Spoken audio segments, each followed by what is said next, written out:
안녕하세요. 윤석열이가 신임 국방부 장관의 입틀막 사건으로 유명한 또 같은 충암고 출신인 김용현 용화대 경호처장을 지명한 것과 관련해 계엄령 이야기가 다시금 흘러나오고 있습니다. 박근혜 탄핵 국면 당시 계획됐던 계엄령이 8년 만에 다시금 되살아나고 있는 것입니다. 윤석열 패거리들이 대체 뭘 믿고 저렇게 대놓고 막장행위를 이어가고 있는 것이냐는 그런 의문과 함께 말입니다. 양문석 더불어민주당 의원은 27일 나무위키에서 국군 장성들의 수상한 움직임이 포착됐다며 계엄을 준비하는 것이 아니냐는 의문을 제기했습니다. 군 장성 총 130명의 자료가 나무위키에서 정보를 삭제했거나 삭제를 위한 임시 조치 중이란 점에선데요. 130명은 전체 군 장성 382명 중 약 34%에 해당하는 수치입니다. 실제 나무위키엔 정치인은 물론 주요 공직자들에 대한 정보가 기재돼 있습니다. 4월과 5월에는 소수의 육군만 삭제를 요청했으며 해군과 공군은 6월부터 삭제 요청을 시작했다는 겁니다. 7월에는 단 한 건의 요청도 없었지만 8월부터 다시 이것이 시작됐단 겁니다. 특히 정보 삭제 최초 시행자가 충암고 출신인 여인영 국군 방첩사령관이며 두 번째 요청자인 신은봉 육군인사사령관은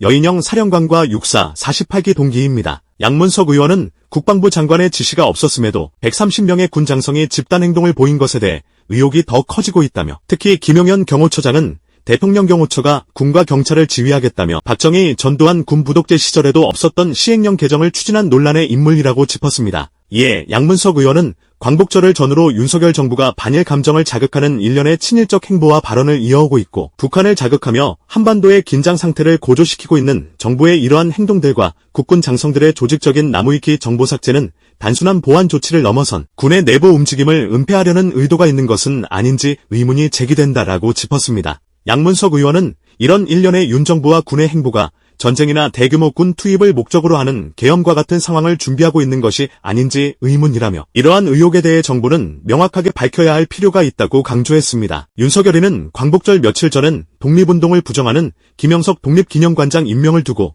뉴라이트 파문이 일고 있는 데 대해 먹고 살기 힘든데 이념 논란이 국민들에게 무슨 도움이 되겠냐라고 했다는데요. 그러나 광복절엔 사이비 지식인들, 반자유 세력, 반통일 세력을 거론하며 검은 선동 세력에 맞서 자유의 가치 체계를 지켜내려면 우리 국민들이 진실의 힘으로 무장하여 맞서 싸워야 한다 라고 했습니다. 윤석열이는 지난 19일에도 우리 사회 내부에는 자유민주주의 체제를 위협하는 반국가 세력들이 곳곳에서 암약하고 있다라며 북한은 개전 초기부터 이들을 동원하여 폭력과 여론몰이 그리고 선동으로 국민적 혼란을 가중하고 국론 분열을 꾀할 것이다. 이러한 혼란과 분열을 차단하고 전 국민의 항전 의지를 높일 수 있는 방안을 적극 강구해야 한다라고 목소리를 높였습니다. 이를 두고 윤석열에 대한 탄핵이나 대규모 시위가 이뤄질 경우 북한과의 국지도발을 빌미로 계엄을 선포할 것이란 시나리오에 더욱 불을 붙인 셈이 됐습니다. 여기에 김용현을 국방부 장관 후보자에 지명하면서 더욱 의심을 키우기 시작한 것인데요. 김용현은 대선 경선 때부터 외교 안보 정책 자문 역할을 하면서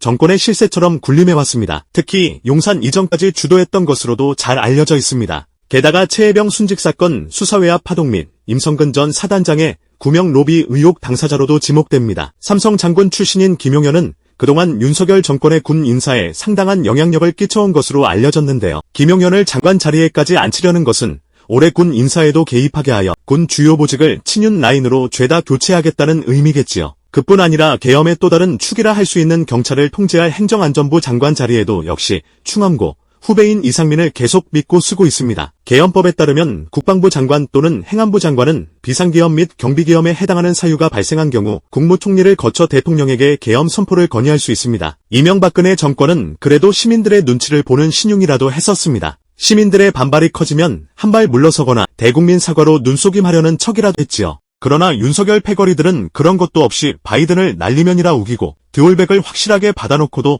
공작이라고 우겨대는 놈들 아닙니까? 무슨 짓을 하고도 남을 놈들이라는 점에서 이런 계엄령 소문이 더 커질 만한 이유입니다. 올해 계엄령 소문은 지난 2016년 탄핵 정국 당시 계엄령 제보를 한 김민석 최고위원 발언에 의해 회자되는 중입니다. 김민석 최고위원은 지난 21일 최고위원회의에서 윤석열이 반국가 세력 등을 거론한 점을 짚으며 저는 박근혜 탄핵 국면에서 계엄령 준비서의 정보를 입수해서 추미애 당시 대표에게 제보했던 사람 중 하나라며 박 정권이 강력히 부인했지만 결국 사실로 드러났었다. 지난 총선 때는 국정원 공작 준비를 미리 경고했었고 이번 국군정보사 기밀 유출을 밝혀냈었다라고 했습니다. 지난 2016년 11월 18일 추미애 당시 민주당 대표는 박근혜를 향해 국민이 조사를 받으라 명하는데 청와대에 앉아서 인사권을 행사하고 검찰 조사를 거부하고 박사모를 시켜 물리적 충돌을 준비시키고 시간을 끌며 지지층 결집을 시도하고 사정기관에 흔들지 말라는 신호를 보내고 있다. 이렇게 한 다음 최종적으로 계엄령까지 준비하고 있다는 정보도 돌고 있다라고 한 바 있습니다. 추미애의 정격 폭로에 대해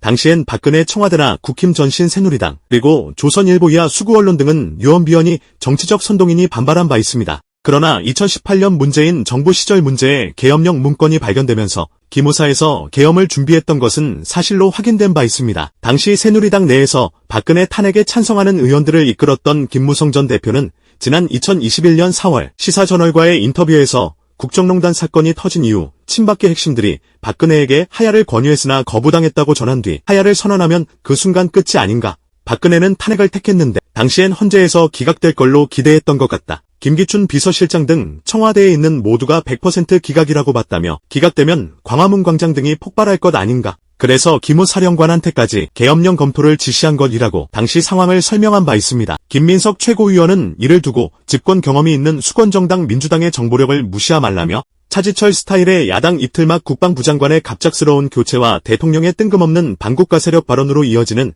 최근 정권 흐름의 핵심은 국지정과 북풍 조성을 염두에 둔 계엄령 준비 작전이라는 것이 저의 근거 있는 확신이라고 강조했습니다. 그러면서 탄핵 국면에 대비한 계엄령 빌드업 불장난을 포기하기 바란다라며 계엄령 준비 시도를 반드시 무산시키겠다. 유신독재와 부마항쟁 5.18을 딛고 일어난 21세기 최고 민주국가 대한민국에서 조잡하게 계엄령 따위는 꿈도 꾸지 말라고 일갈했습니다. 김민석 최고위원은 23일 김어준의 겸손은 힘들다 뉴스공장에서도 사실 이제 국민들께서 아마 대부분 이 정권은 이제 윤석열 정권의 재창출은 어렵다고 다 보시는 거 아니겠나라며 그런데 이 정권의 핵심이라고 할 수 있는 핵심 권력이라고 할 수 있는 김건희 여사나 이런 분들 입장에서 보면 무슨 일이 있어도 정권 바꾸는 걸 원치 않을 것이다. 절대 감옥 안 가겠다. 이게 핵심이기 때문에 무슨 일이든 할 수 있는 세력이라고 보고 있다라고 했습니다. 실제 국힘으로 정권 재창출은 현재로선 아주 어렵다는 여론조사가 발표되고 있습니다. 여론조사꽃이 지난 23에서 24일 양일간 전국 성인 1001명을 대상으로 실시한 여론조사에서 이재명 대 한동훈 간 대선 양자 가상대결 결과를 보면 이재명 54.2% 대 한동훈 29%로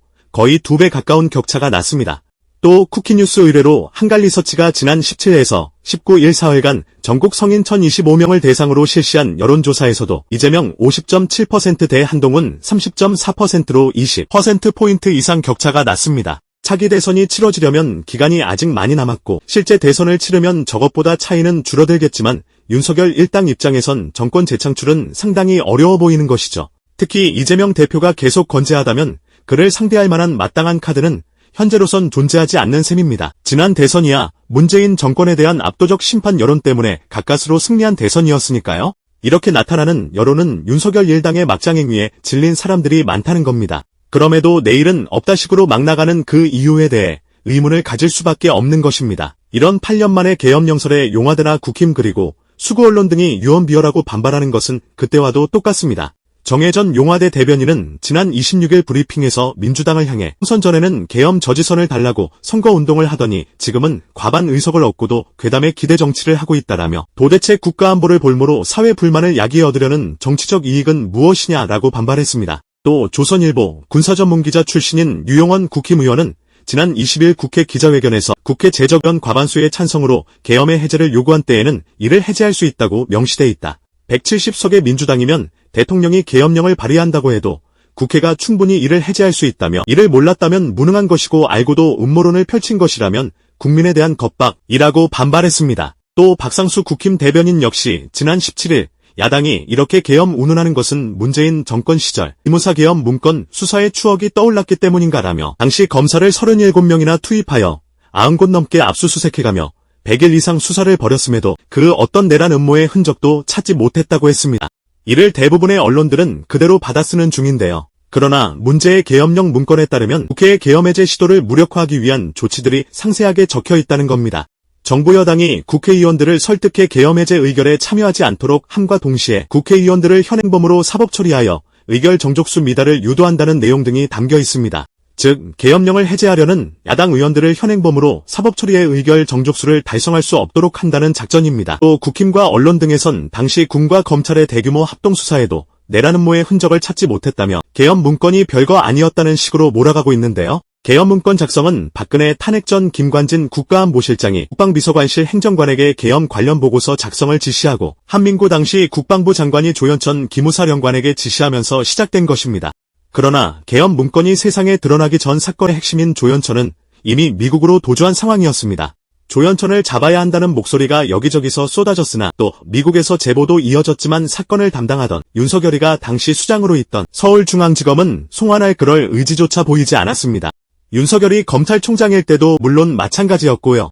그러므로 조현천의 윗선인 박근혜나 황교안, 김관진, 한민구 등에 대해서도 제대로 조사가 이뤄지지 못한 겁니다. 결국 조현천은 5년 넘게 도피 생활을 하다 윤석열 정권이 출범한 뒤인 지난해 3월 국내로 돌아왔으며 구속됐다가 3개월 만에 보석으로 풀려났습니다. 조현천은 지난 6월 직권남용이란 가벼운 혐의로만 기소됐을 뿐 핵심인 내라는 모 등의 혐의는 죄다 빠졌습니다. 대놓고 면죄부를 준 격이었습니다.